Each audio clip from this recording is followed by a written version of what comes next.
Semangat pagi, jumpa lagi dengan saya Rio Christian dalam acara CEO Millennial Insight. Ya Kasmania, ini adalah episode perdana di tahun 2021 untuk konten acara di YouTube channel Rio Christian yaitu CEO Millennial Insight. Kita mau bahas apa ya? Kita mau bahas hari ini mumpung awal tahun adalah seputar investasi. Saya kasih judul buka-bukaan investasi Rio Christian.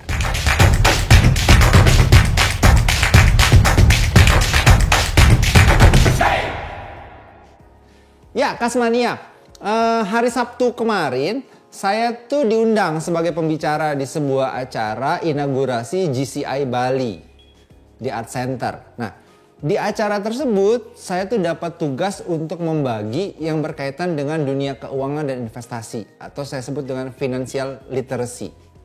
Ada satu pertanyaan yang menarik hari itu yang dikeluarkan oleh salah satu generasi milenial Kasmania, yaitu apa? Kak Rio, saya kalau mau mulai investasi harus ngambil produk apa, ya kan? Kemudian nominal berapa?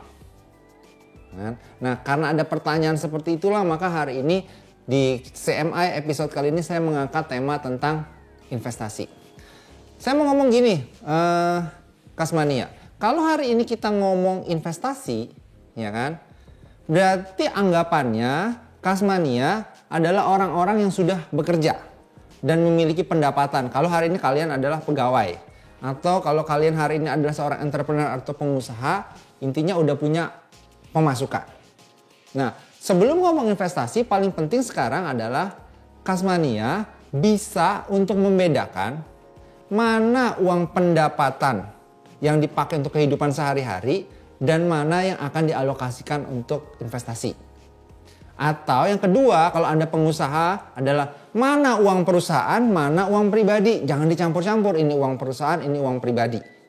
Oke? Setelah tahu tentang pengalokasian dana, kebutuhan sehari-hari, kebutuhan pokok atau kebutuhan hidup, kemudian persentase berapa yang diinvestasikan, baru mulai berpikir produk investasi apa yang mau kita ambil.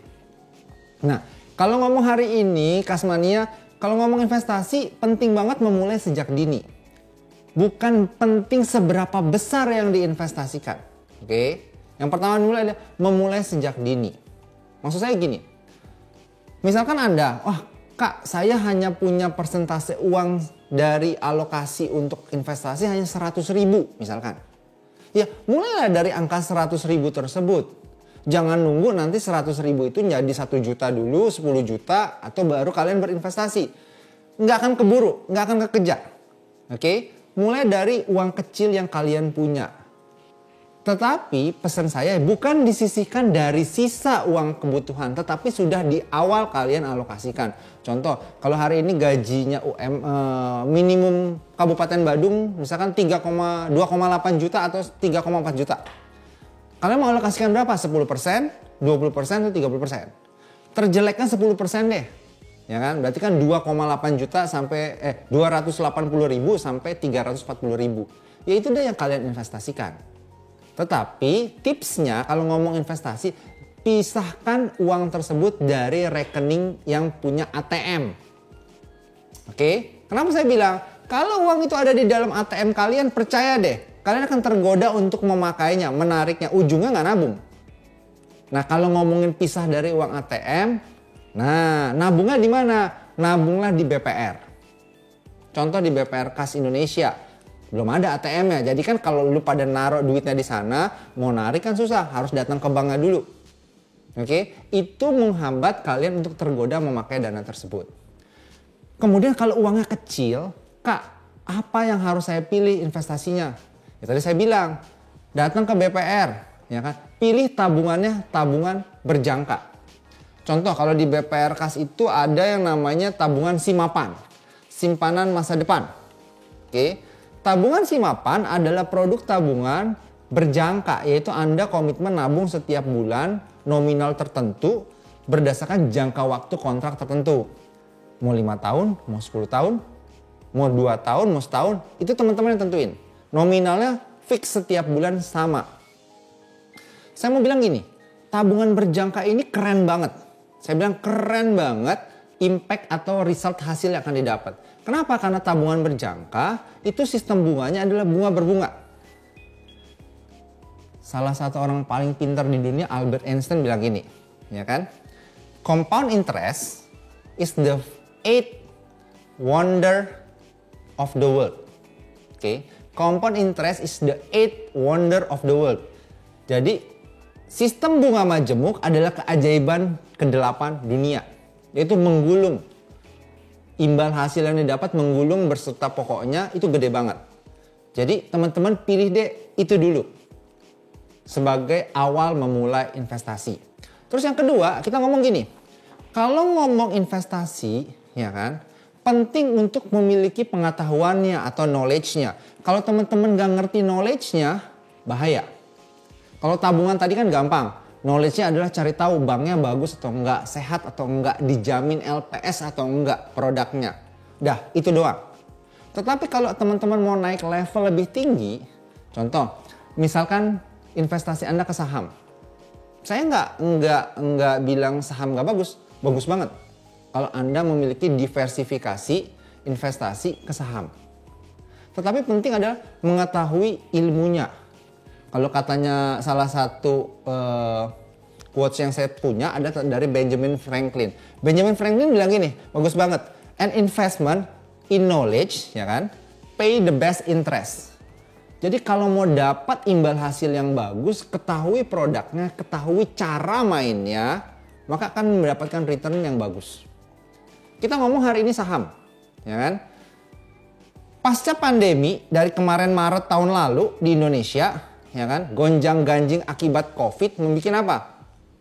Pasar saham Indonesia itu semarak, seru, ya kan? Kayak roller coaster, naik turun, semakin banyak masyarakat yang terjun investasi di bidang saham. Oke, banyak banget. Sampai yang lucu nih, ada fenomena sahamologi.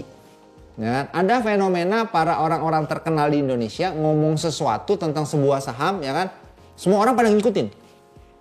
Contoh, kemarin nih Ustadz Yusuf Mansur ngomongin, oh pesawat terbang nih. Wah, besoknya saham Gia Garuda Indonesia terbang, ya kan? Terus anak Pak Jokowi Kaisang mention di Twitternya, wah ketinggalan nih muatannya untuk Antam, besoknya Antam terbang. Ya kan? Terakhir kemarin Ari Lasso sama Raffi Ahmad ngomongin saham MCAS. Besoknya orang berburu saham MCAS sampai dua orang tersebut dipanggil oleh bursa.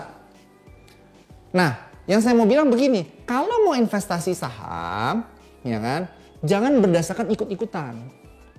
Tapi cari tahu ilmunya, kemudian cari tahu caranya memilih saham.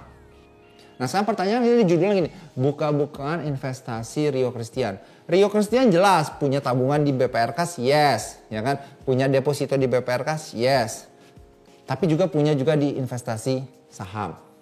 Nah, kalau seorang Rio Christian gimana caranya memilih saham? Biasanya saya menentukan berdasarkan 2 metode untuk memilih saham apa yang mau saya beli. Saya nggak pernah pakai salah satu, tapi saya pakai dua-duanya. Karena saya juga suka sebagai trader, saya juga suka sebagai investor. Saya biasanya milih sistem yang pertama, metodenya adalah growth investing. Saya pilih saham biasanya itu di second layer, oke? Yang memiliki prospek ke depan cerah, melihat jangka panjang ke depannya. Nah, itu biasanya saya pilih kalau ngomong growth investing. Jadi cara memilih saham melihat ke depan. Yang kedua adalah value investing, yaitu saya memilih saham yang sudah stabil. Nah, ini biasanya saya ngambil di LQ45 atau blue chip. Ya kan? Yang sudah sekian tahun memiliki pengalaman mencetak laba, bertumbuh sahamnya, bagi dividen. Nah, biasanya saya ngambil ke sana. Oke. Terus kalau udah kepilih nih sahamnya, saya tinggal lihat metodenya. Nah, biasanya ada 2 metodenya Kasmani yang saya pakai. Yang pertama adalah dollar cost average atau DCA, dollar cost average. Yaitu saya menentukan nominal rupiahnya, 1 juta, 2 juta yang saya setiap bulan pakai untuk beli saham. Jadi mau harga sahamnya naik berapapun, saya belinya harga uangnya segitu. Oke, di saham yang sama. Kemudian yang kedua adalah equity saving plan. Nah, kalau equity saving plan begini nih, Kasmania, yaitu saya menentukan berapa lotnya yang saya beli. Contoh misalnya tadi, Saya ngomong sahamnya BRI. Harganya 3.000. Satu lembar, berarti kan satu lot 100 lembar. Otomatis per satu lot harganya 300.000. Ya udah, saya mau beli setiap bulan 2 lot aja deh, 600.000. Ya udah, beli aja. Nanti bulan depan ternyata BRI-nya jadi 4.000. Maka 2 lot itu Anda harus mengeluarkan 800.000. Dua metode tersebut, dollar cost average atau equity saving plan, dua-duanya bagus. Tergantung sekarang adalah alokasi dana yang teman-teman Kasmania punya untuk ditaruh di sana. Oke? Dapat pencerahan kan bagaimana caranya memilih saham, kemudian metodenya yang mana. Terus balik lagi nih, tadi seorang Rio Christian punya sahamnya apa? Contoh. Oke, saya kasih contoh nih, saham yang saya punya. Biar teman-teman Kasmania dapat inspirasi. Oke, tadi saya ngomong caranya growth investing. Nah, kalau kita ngomong saham, tanggal 2 bulan 11 nih, seorang Rio Christian itu beli saham BBKP. Oke, seorang Rio Christian beli saham BBKP. Hari itu Rio Christian beli harganya Rp240 per satu lembar saham. Nah, kok murah banget? Itu udah growth investing, Rp240 hari itu. Tetapi kenapa bisa murah? Ya kan? Karena hari itu sepertinya ini persis kayak quotes-nya Warren Buffett. Ya kan? Itu apa? Be fearful when others greedy and be greedy when others fearful. Hari itu Bukopin lagi gonjang-ganjing nih, mengalami kesulitan likuiditas. Ya kan? Sampai orang-orang tuh panik, membuat harga saham Bukopin tuh turun, takut semua orang. Justru di situ saya lihat, ini saatnya beli, time to buy. Kenapa? Karena saya cari tahu informasi yang saya sebut dengan informasi fundamental. Itu apa? Ada investor baru yang masuk, itu Pak, Kokmin Bank.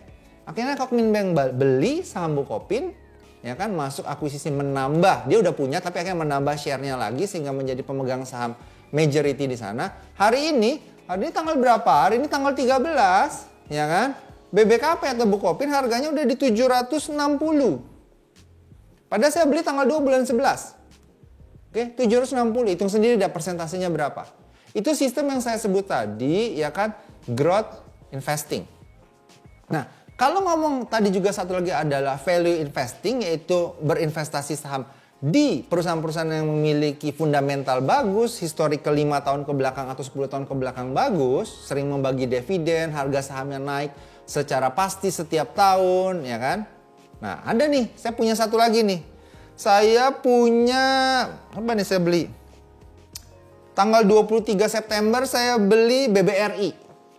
Nah, siapa yang nggak suka punya Bank BRI, ya kan? BBRI saya beli di harga 3.080 hari itu. Nah, 3.080 yang saya beli sekarang posisinya udah di angka BBRI per hari ini sudah di angka berapa BBRI hari ini? 4.800. Ya hitung sendiri tuh. Persentasenya berapa? Nah, kalau mau tahu cara mainnya, mau tahu cara milih sahamnya, tadi lagi kembali saya ingetin yang dibilangin sama Benjamin Franklin. Belajar. Please belajar. Jangan cari tahu hari ini gampang banget. Anda bisa cari buku seputar tentang dunia investasi, seputar produk saham atau apapun. Anda bisa juga dengerin sekarang lewat Zoom atau lewat Instagram. Banyak banget sekarang yang orang berbagi. Contoh kalau kayak saya punya satu buku bagus nih. The Great Investor. Ya kan? Tulisan dari Glenn Arnold. Di sini nih, ini semua dewa-dewanya dunia investasi. Ya kan? Ada Benjamin Graham, ada Warren Buffett, ada Peter Lynch. Cari deh. Jadi penting banget untuk belajar kalau mau berinvestasi. Ya, tadi kita udah ngomong tentang juga investasi di saham, tetapi saya ingetin kembali, kalau yang namanya investasi jangan taruh semua di basket yang sama. Oke? Perlu juga diversifikasi. Tadi saya bilang kayak Rio Christian aja, tabungan ada, deposito ada, saham ada. Jadi penting banget kalau Anda udah dapat hasil yang maksimal, taruhlah di deposito. Depositonya di mana? Di BPR Kas Indonesia. Kenapa? Karena udah dikasih ilmunya hari ini sama Rio. Masa tega nggak deposito di BPR Kas Indonesia? Kenapa? Tetap dijamin juga sama LPS. Maksimal berapa penjamin LPS? 2 miliar per satu nama. Oke? Ingat ya, deposito di BPR Kas Indonesia. Oke, anak muda, tetap semangat, terus bergerak, terus berjuang. See you on the top.